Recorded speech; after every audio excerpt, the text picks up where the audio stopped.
Ya, terima kasih. Jadi saya datang ke sini sebetulnya kebetulan saja saya ini adalah anggota DPD RI dan Wakil Ketua Komite 2 yang membawahi bidang ekonomi, termasuk 9 kementerian PUPR, pertanian, perikanan ya.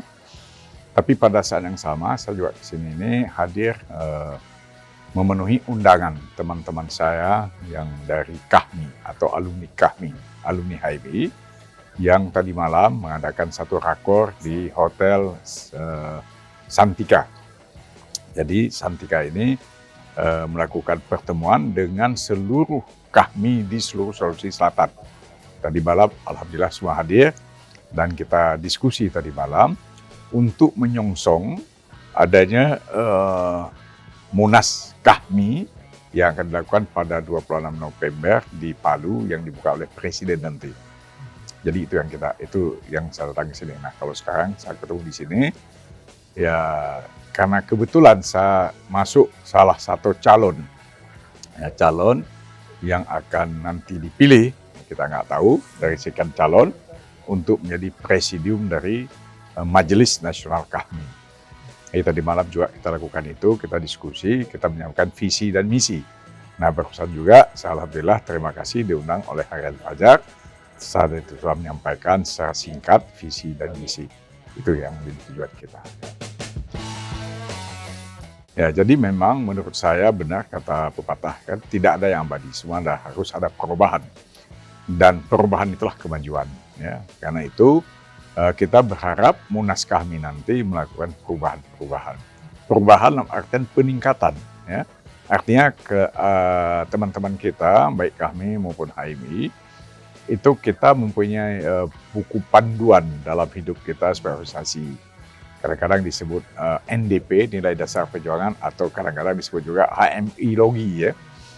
Nah, kita di situ selalu melakukan suatu kesepadanan umat Islam Indonesia ini antara keindonesiaan dan kebangsaan.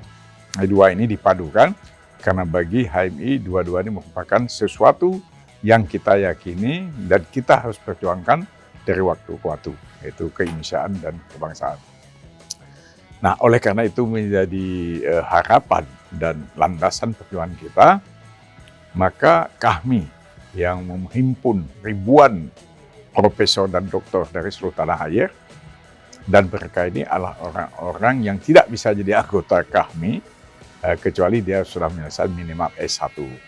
Tapi banyak teman-teman sudah S2, S3, bahkan sudah guru besar ya. Sehingga saya melihat ini sebuah potensi yang luar biasa, dan mungkin potensi seperti ini hanya dimiliki oleh HMI, nggak ada yang lain. Karena memang HMI ini sudah lahir saat tahun 47 dan berjuang bersama pejuang-pejuang Indonesia, sehingga oleh Jenderal Sudirman dikatakan HMI itu harapan masyarakat Indonesia, jadi singkatnya. Nah, jadi HMI hari ini dan KAHMI harus melihat dengan mata kepala dan dengan jernih apa yang harus dilakukan ke depan. Nah, untuk itu kita harus melakukan satu pendataan yang lengkap dan benar tentang Indonesia existing, keadaan Indonesia hari ini, baik di bidang sosial budaya, di bidang politik, dan di bidang ekonomi. Tiga-tiga itu harus kita lihat. Nah, tadi saya sampaikan ketika saya mencoba memahami itu, ketiga-tiganya kita melihat sudah banyak kemajuan, tapi juga masih sangat banyak hal yang harus diperbaiki. Ya, di bidang ekonomi kita, misalnya jangan sampai terus-menerus disebutkan bahwa dengan 10 pengusaha besar menguasai 90 aset negara dan aset bangsa. Itu satu. Kemudian hari ini kita memang sudah maju ekonominya, terutama di kota, tapi tidak hal yang sama di pedesaan. Nah, kemudian kita lihat ekonomi kita, kalau dulu zaman Orde Baru, Indonesia sudah surplus beras. Ya, sudah kita bisa ekspor beras ke luar negeri, ke Italia waktu itu. Tapi hari ini kita masih impor cabai, impor bawang putih, kan, bahkan impor singkong masih hari ini. Nah, singkong ini masih kita impor membentuk tapioka. Nah, itu kan aneh. Nah, ya, aneh. Kenapa bisa terjadi? Sementara anggaran kita cukup besar sebetulnya. Jadi dalam pengelolaan ini tentu ada something wrong, itu yang harus diperbaiki. Ada apa itu kita harus cari. Dan saya ingin mencari itu.